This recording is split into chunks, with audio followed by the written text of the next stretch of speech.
नमस्कार, मैं हूं आचार्य श्रीधर खांडल और आप देख रहे हैं नक्षत्रवेद.com का मासिक राशिफल कार्यक्रम। इस मासिक राशिफल कार्यक्रम में इस वीडियो में बात करने जा रहा हूं कन्या राशि और कन्या लग्न के जातकों के लिए मई का महीना कैसा रहेगा, मई के महीने में क्या ग्रह स्थितियां बनेंगी, मई के महीने में कितने उतार चढ़ाव होंगे, किस फील्ड में काम करने वाले व्यक्ति को अच्छा प्रभाव मिलेगा, किस फील्ड में काम करने वाले व्यक्ति को कम प्रभाव मिलेगा, सभी चीज़ों के बारे में बहुत आराम से चर्चा करेंगे। तो आइए सबसे पहले बात कर लेते हैं इस महीने ग्रहों की यानी गोचर की क्या परिस्थिति आपके लिए रहेगी। उसके पश्चात आपको उसके प्रभाव भी बताएंगे और अंत में जो प्रभाव कमज़ोर होंगे उनके लिए बहुत सरल उपाय भी आपको बताऊंगा। इसलिए कार्यक्रम को पूरा देखिए। यदि आप कन्या लग्न और कन्या राशि के हैं तो कार्यक्रम को पूरा ज़रूर देखिए ताकि आपको जितनी भी चीज़ें मैं समझाने का प्रयास करूंगा वो सब चीज़ें आपको समझ में आएँ और उनसे संबंधित बहुत अच्छी व्यवस्थाएं आप कर सकें, उसके उपाय भी आप कर सकें। तो चलिए सबसे पहले बात करते हैं अभी गोचर की क्या परिस्थिति बनी हुई है। यदि आप कन्या राशि के हैं और कन्या लग्न के हैं, दोनों ही परिस्थितियों में आप इस कार्यक्रम को देख सकते हैं और यह कार्यक्रम आपके साथ रिलेट भी करेगा। ग्रहों की परिस्थिति की यदि बात करें तो अभी आपके तृतीय भाव में वृश्चिक राशि में केतु का निवास है, पूरे वर्ष रहेगा। शनि अपनी खुद की राशि मकर में स्वग्रही होकर के पंचम भाव में आपके व्यवस्थित रहेंगे। गुरु मकर राशि में यानी शनि की राशि में आपके छठे भाव में शत्रु भावस्थ रहेंगे।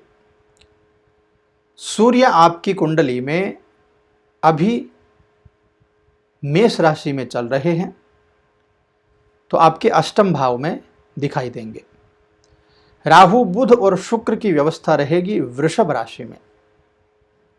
वृषभ राशि में राहु बुध और शुक्र आपके भाग्य स्थान को प्रभावित करेंगे और मंगल की व्यवस्था रहेगी आपके कर्म भाव में, बुध की राशि मिथुन में।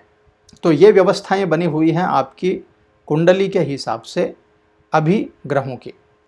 इन ग्रहों के प्रभाव से मई के महीने में आपको क्या प्रभाव मिलने वाले हैं उसके बारे में आइए चर्चा कर लेते हैं।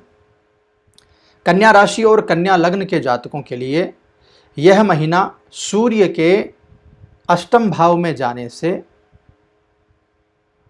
बहुत ज़्यादा चुनौती भरा रह सकता है। बहुत सारी चुनौतियां होंगी जो इस महीने आपको प्रभावित करेंगी। सबसे पहला काम, बहुत ज़्यादा कठिन परिश्रम करने के बावजूद भी आपको अच्छे फलों की प्राप्ति इस समय नहीं होगी।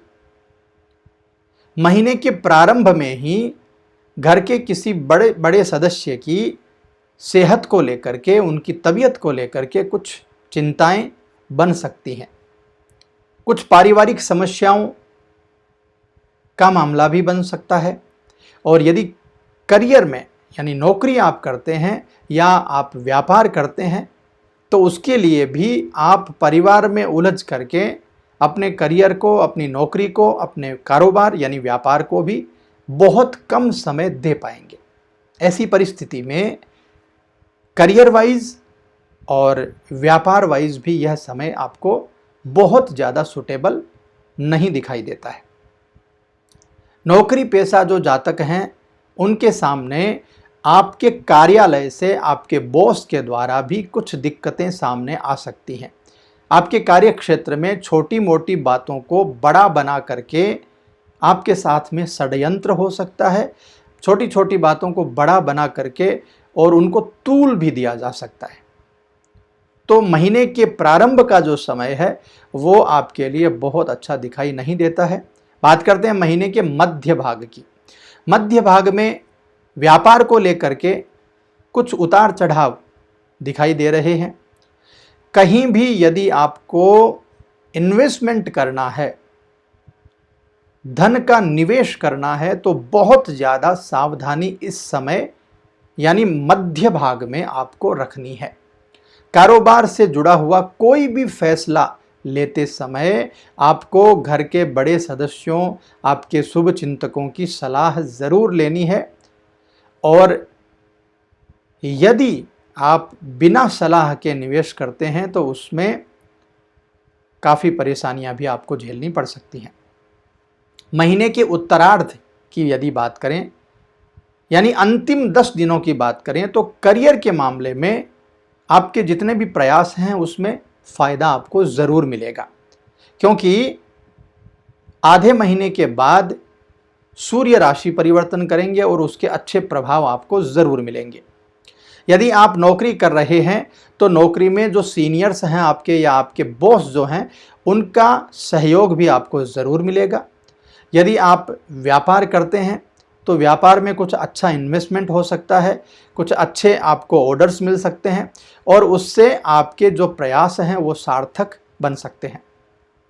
यदि आप राजनीति से रिलेटेड हैं, राजनीति से रिलेट करते हैं तो ऐसे में आपके साथ यदि आप सत्ता पक्ष के साथ हैं तो आपको काफ़ी अच्छे लाभ मिलने के योग इस समय बन रहे हैं। प्रेम संबंधों की बात करें तो प्रेम संबंधों में भी बहुत ध्यान रख करके आपको आगे बढ़ना है। यूं मान लीजिए कि बहुत फूंक फूंक करके कदम आपको बढ़ाने हैं। आपका उतावलापन आपकी बनी हुई बात को बिगाड़ सकता है और इसके साथ ही आप के ऊपर चरित्रहीनता का कलंक भी लग सकता है। सामाजिक बहिष्कार भी आपका हो सकता है। इसलिए प्रेम संबंधों में बहुत ज़्यादा इस समय उलझने की आवश्यकता मेरे हिसाब से नहीं होनी चाहिए। किसी परिवार के व्यक्ति के साथ में कोई पारिवारिक मामले को लेकर के भी कुछ प्रॉब्लम्स इस समय दिख रही हैं, क्रिएट हो सकती हैं। तो ऐसी कोई प्रॉब्लम हो तो उसकी अनदेखी बिल्कुल भी मत कीजिएगा। यदि वैवाहिक पक्ष को लेकर के कुछ प्रॉब्लम आपके चल रही है तो इस समय दाम्पत्य जीवन में उतार चढ़ाव की स्थितियां भी दिखाई देती हैं। इसलिए इन सब चीज़ों का भी ख्याल रखिए और आपके जीवन साथी की सेहत को लेकर के भी कुछ परेशानियां बन सकती हैं। अभी कोरोना से रिलेटेड भी बहुत सारी प्रॉब्लम्स चल रही हैं, तो आपके जीवन साथी की सेहत को लेकर आप बहुत ज़्यादा ख्याल करिएगा, बहुत ज़्यादा ध्यान रखिएगा। मई के महीने में कन्या राशि और कन्या लग्न के जातकों को सबसे ज़्यादा यदि किसी चीज़ का ध्यान रखना है तो वो है आपकी सेहत। खान पान के ऊपर विशेष ध्यान रखिएगा। यदि पहले से आप किसी बीमारी से ग्रसित हैं, पहले से कोई दवाइयाँ आप ले रहे हैं तो उसमें बिल्कुल भी लापरवाही मत कीजिएगा। और यदि आपको ऐसा लगता है कि कोरोना से रिलेटेड कुछ भी प्रॉब्लम की स्टार्टिंग हुई है तो उसमें लापरवाही 1% भी मत कीजिएगा। इस समय यात्राओं पर पाबंदी ज़रूर रखिएगा। यदि यात्राओं पर पाबंदी नहीं रखेंगे तो बीमारी होने के चांसेस बहुत ही ज़्यादा रहेंगे। इसलिए ध्यान रखिएगा, पूरा प्रिकॉशन रखिएगा। तो ये पूरा का पूरा कन्या राशि के जातकों के लिए ये व्यवस्थाएं बन रही हैं। मैंने समझाने की आपको कोशिश की। आइए अब मैंने जैसे कि बताया था आपको, अंत में आपको एक छोटा सा उपाय भी बताऊंगा और ये उपाय इतना सार्थक होता है कि इस उपाय के करने से बहुत सारा लाभ भी आपको मिलेगा। इसलिए जितनी भी चीज़ें मैंने नेगेटिव आपको बताई हैं उन चीज़ों को ठीक करने के लिए ये उपाय आप ज़रूर कीजिएगा। आपको करना क्या है, भगवान हनुमान जी महाराज की आराधना आपको करनी है, उनकी पूजा करनी है और हनुमान जी की पूजा करने के पश्चात हनुमान जी की फोटो या मूर्ति के सामने घी का दीपक जला करके बजरंग बाण का पाठ नित्य प्रति आपको करना है। ये काम यदि आप कर लेंगे तो मई के महीने में आपको किसी भी प्रकार की परेशानी नहीं होगी और बड़े आनंद के साथ मई का महीना आपको सर्वाधिक उन्नति प्रदान करेगा। तो मित्रों, यह था कन्या राशि और कन्या लग्न के जातकों के लिए मई के महीने का पूरा लेखा जोखा। कैसा लगा आपको कमेंट करके ज़रूर बता दीजिएगा। यदि अच्छा लगा हो लाइक शेयर सब्सक्राइब ज़रूर कीजिएगा। यदि आपका अपनी कुंडली से संबंधित कोई भी प्रश्न है तो नक्षत्र वेद कार्यालय में संपर्क करके नक्षत्र वेद कार्यालय के नंबर आपकी स्क्रीन के ऊपर हैं। आप व्हाट्सएप के माध्यम से भी संपर्क कर सकते हैं और कॉल के माध्यम से भी संपर्क कर सकते हैं और अपनी कुंडली का बहुत अच्छे प्रकार से विवरण प्राप्त कर सकते हैं।